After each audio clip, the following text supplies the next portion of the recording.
दोस्तों नमस्कार। मेरा नाम डॉक्टर पूरन सिंह है। मैं विगत 30 सालों से आदिवासी क्षेत्रों में अपनी सेवाएं दे रहा हूं।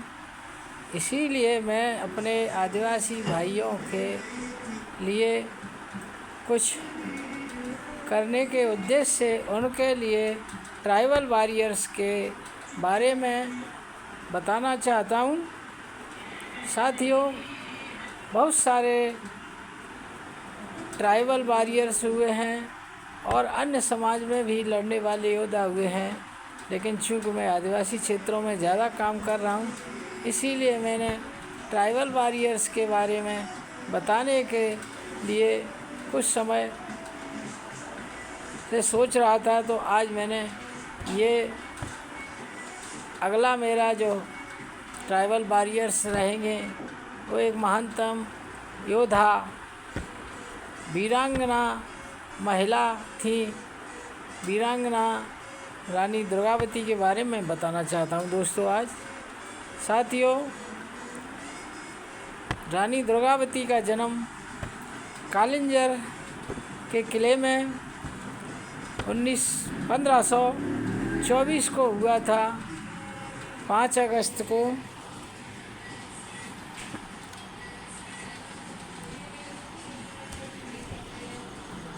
सॉरी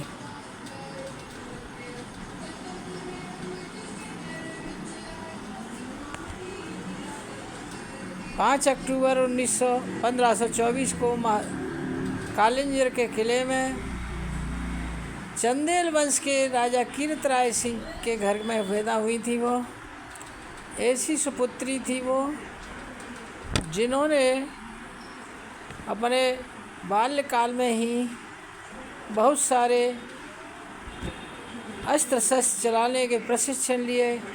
एक प्रतिभाशाली बालिका थी वो, ज्ञान में, विज्ञान में, शारीरिक शक्ति में, हर क्षेत्र में वो निपुण थी।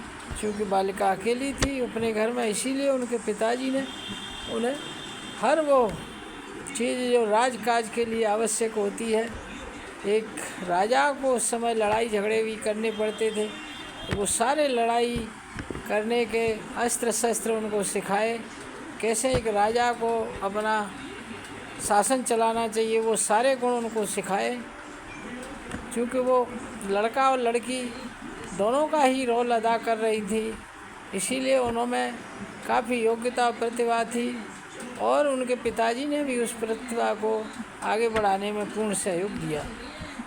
साथ ही उनके किनारे से ही बगल में ही ये जो है बुंदेलखंड के राजा थे चंदेल वंश के जो पूर्व शासक थे, उनके यहाँ प्रसिद्ध योद्धा अलाउद्दौला ने भी काम किया था। उसी चंदेल वंश के राजा कीर्तराय थे, जो कालिंजर का किला वर्तमान में बांदा जिले में पड़ता है, वहाँ पर ये इनका रानी का जन्म हुआ था, उसी वंश में। साथियों, ये बुंदेलखंड का राज्य था और बुंदेलखंड के बगल में ही जो है हमारा गोंडवाना राज्य था। गोंडवाना में महाराज संग्राम सिंह का शासनकाल था और वो एक गोंड राजा थे। साथियों, उनका बेटा का नाम दलपत शाह था। दलपत शाह भी बड़ा योद्धा, लड़ाकू और अपने कार्य में निपुण थे। राजकुमार दलपत शाह भी बड़े बड़े जंगली जानवरों की शिकार करने में माहिर थे। इसी तरह से रानी जो राजकुमारी दुर्गावती थी, वो भी ये सब कार्य करने में बड़ी निपुण थी, शिकार आदि करने में। राजकुमारी दुर्गावती को जब ये पता चला कि हमारे ही राज्य के पड़ोसी राजा का बेटा बड़ा शूरवीर और योद्धा है, तो उनकी इच्छा उनसे मिलने जुलने की हुई। और वो बात उसमें मिले या नहीं मिले ये तो नहीं पता, लेकिन रानी राजकुमारी दुर्गावती के बारे में महाराज संग्राम सिंह और दलपत शाह को भी पता लगा, तो उन्होंने इस बात का प्रयास किया, ये बालिका हमारे परिवार में विवाह हो के आए तो बड़ी अच्छी बात रहेगी। कालांतर में एक दूसरे से इनकी मित्रता हुई।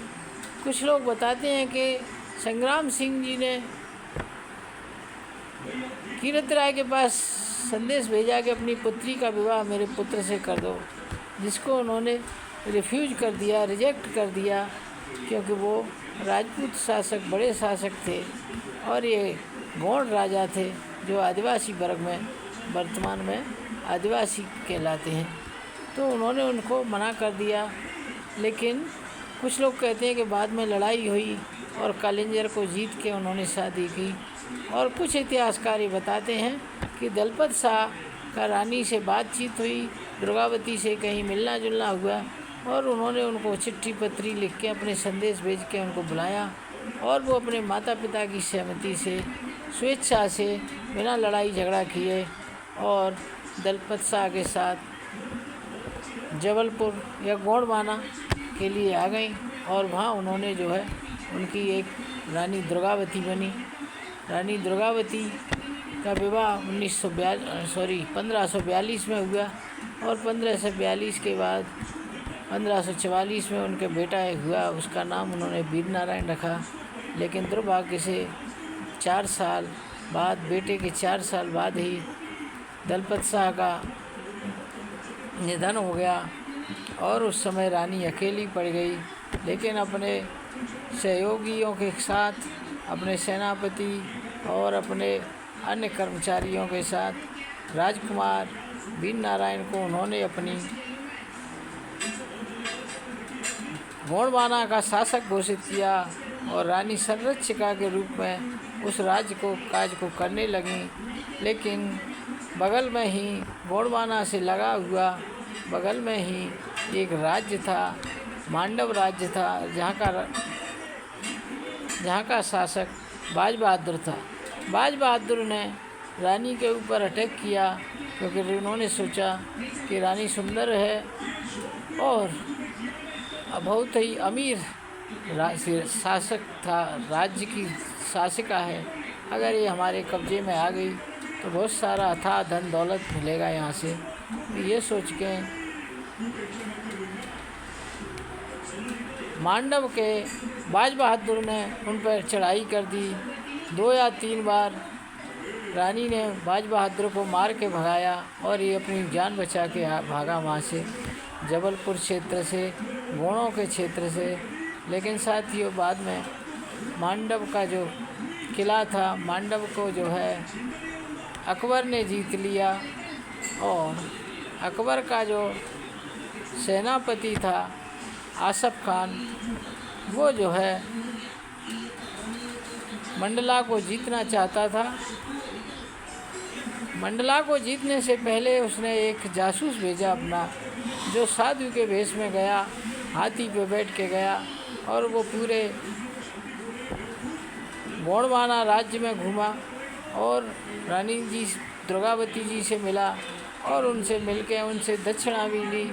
वो ब्राह्मण के रूप धर के गया था और वो जो है उनसे दक्षिणा भी लिया और उसने पूरा विवरण राज्य का लिख के लाया कि कैसे यहाँ इसमें राज्य में जो है अटैक किया जा सकता है, किस तरह से यहाँ जीत हो सकती है, यहाँ क्या कमियाँ हैं, क्या इनके जो है शक्तियाँ हैं। इस सारा जो है उसने विश्लेषण करके एक बृहद रिपोर्ट आके अकबर के सेनापति आसिफ खान को दी और आसिफ खान ने जो है उसके बाद गोंडवाना पर आक्रमण किया और रानी से लड़ने लगा। रानी ने एक बार तो गोंडवाना के शासकों ने, उनके सैनिकों ने आसिफ खान की सेना को लौटा दिया, सेना उसकी हार के वापस आया। लेकिन पुनः उसने आक्रमण किया और रानी के ऊपर जो है जबलपुर में झगड़ा हुआ और वहाँ पर जो है रानी को जो है उनके सैनिक भी कम हो गए थे। रानी एक समय लड़ती रही तो उनके हाथ में तीर लगा, उसके बाद दूसरा तीर उनकी आँख में लगा और वो भी तीर निकाल दिया, लेकिन तीसरा तीर उनके गले में लगा तो रानी घायल होकर एक ज़मीन पे गिर गई और उन्होंने अपने दीवान से, अपने सेनापति से कहा कि हे सेनापति, तू मेरी हत्या कर दे, तू मुझे ख़त्म कर दे। अगर मैं घायल अवस्था में भी लेकिन ज़िंदा मैं मुग़लों के हाथ में जाना नहीं चाहती। लेकिन उसके सेनापति ने कहा कि महारानी साहिबा, मैं आपको एक दुख को, आपके तकलीफ़ को दूर करने का प्रयास करता हूँ। मैं आपको ले चलता हूँ कहीं यहाँ से युद्ध क्षेत्र से, और मैं आपका उपचार कराऊँगा, लेकिन मैं आपको अपने हाथ से मैं मार नहीं सकता। मेरा जीवन आपकी सुरक्षा के लिए है। लेकिन रानी ने कहा कि तुम डर गए हो, तो उन्होंने अपनी कटार से ही लेके बाद में अपने शरीर में मार ली, और रानी जो है वीर गति को प्राप्त हुई थी।